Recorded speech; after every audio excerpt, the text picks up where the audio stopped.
खुलुमबाय फ्रेंड्स नोंथांमोना दिनै मोनसे 31 डिसेम्बर 2021 नि थाखाय मोनसे मेसेज लानानै फैदों। बे मेसेजआ जाबाय जोंनि आसामनि गिबि मन्त्रि डक्टर हिमन्त बिश्व शर्मा सारनि मोनसे वार्निं। एबारটো সুৰাপান কৰা মানুহে গাড়ী চলাব নোৱাৰিব।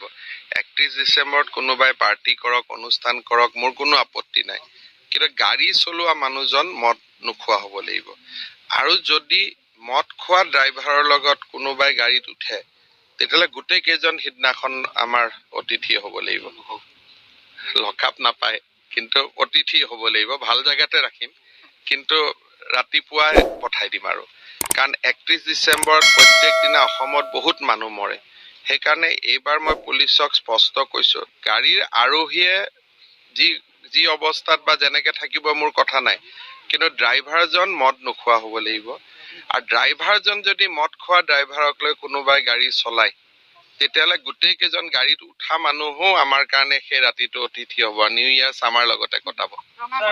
ৰঙা ঘৰ নহয়, অতিথি খালাত আমাৰ লগত একেলগে। बिथाङा बुंदों मा 31 डिसेम्बराव रावबो जौ लोंनानै गारि सालायनो मोननाय नङा। साखा थोंनैयानो जा, थोंथामानो जा, थोंब्रैयानो जा, एनी काइन्ड अफ माने भेहिकल सालायनो मोननाय नङा। जुदि सोरबा जौ लोंनानै गारि सालायो बियो हिमन्त सारनि आलासि जानांगोन, नङा होमबा? माने रङा घराव नङा, थानायाव नङा, जेलाव नङा, लकआपआव नङा, नाथाय बिथांनि आलासि जानांगोन। आलासि न'आव थानांगोन आरो नेक्स्ट डे 1 तारिखआवसो बिथांखौ हगार हरगोन। आरो मोनसे बाथ्रा बुंबावदों, गारि सालायग्रा ड्राइभारफोरा जौ लोंनानैथ' सालायनो मोननाय नङानो, किन्तु ड्राइभारा जौ लोङाखै, पाब्लिकआ सोरबा माने पेसेन्जारा जाय गारियाव गाखोदों बिथांमोना सोरबा फेनायबाबो जेबो प्रब्लेम गैया।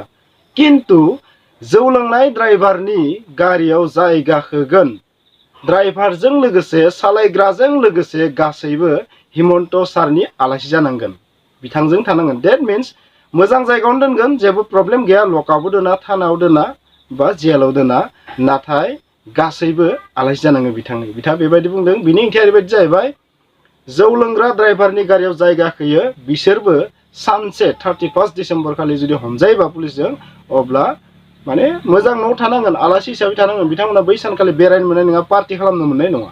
बिथाङा पार्टि खालामनायाव जेबो हेंथा गैया, जास्ट गारि सालायनायनि थाखाय बे बाथ्राखौ बुंदों। स' जायफोर बिथांमोना बै सानखालि जोबोर पार्टि खालामनो सानदों, लोंनानै गारि सालायनो सानदों, बिथांमोना हुसियार जानाया मोजां। बोरैबा जुदि पुलिसजों हमजायोब्ला नोंथाङा बै सानखालि पार्टि खालामनायाथ' गोजाननि बाथ्रा, नोंथाङा हिमन्त सारनि आलासि जानांगोन, जोंनि गिबि मन्त्रि हिमन्त बिश्व शर्मा सारनि आलासि जानांगोन। बेखौ सबबो मिथिना लानाया मोजां।